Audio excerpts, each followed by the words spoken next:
This is Ruben Rios from Nick's lab at the University of Malaga, and in this short video I'm going to show you the privacy manager for IoT data that we have developed as part of CyberSec for Europe. What we have in the demo is a user whose data is being collected by his mobile device and being uploaded to a privacy manager instance that is running in the edge. The user also defines a set of data access policies which determines which users are allowed to access this data, and before the data are released, what type of transformations need to be done to the data.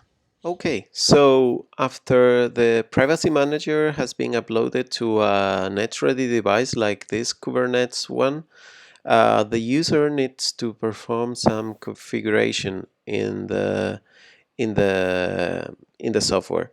So, for instance, the user needs to define which other users are going to be allowed to access data, the type of data that it's going to be collected in the database, and of course the privacy policies to define which data which users are going to be allowed to access and which privacy methods are going to be applied before the data is released.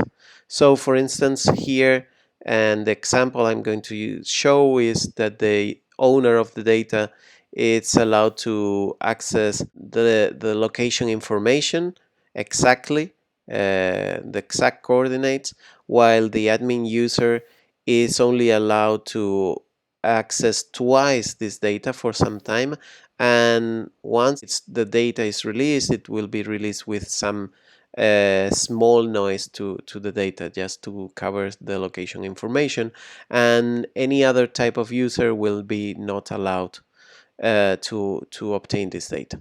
So first, what I'm going to show you here with this is my mobile phone. I'm using an MQTT client to send data to the database. As you could see, we only had one row in the database, and after sending this message, a new row will appear with the data collected by my IoT device, as you can see here. And what I'm going to show now is how to use the REST API to access data. First, what the user needs to do is to request a token. Okay, so this is the data owner. It will ask for a token showing to the PMI the credentials that they share.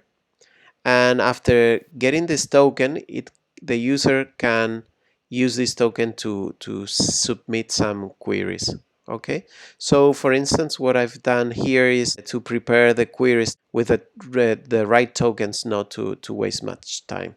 So I'm sending the query with the token and the information I'm requesting, which is location information. And as you can see here, I'm getting the exact location information that I requested. Okay, so this is for the owner, which was had no conditions or filtering for him, while the admin user, if you recall, could get location information, but with some noise added to it. And in addition to that, the admin user could only perform these actions a number of times, actually twice. Okay, so for at this moment, I got the message that I'm not allowed to make more requests. And finally, the unprivileged user, that it's any user that it was not contemplated in the privacy policy, when it tries to get this location information, it will get nothing back from the privacy manager.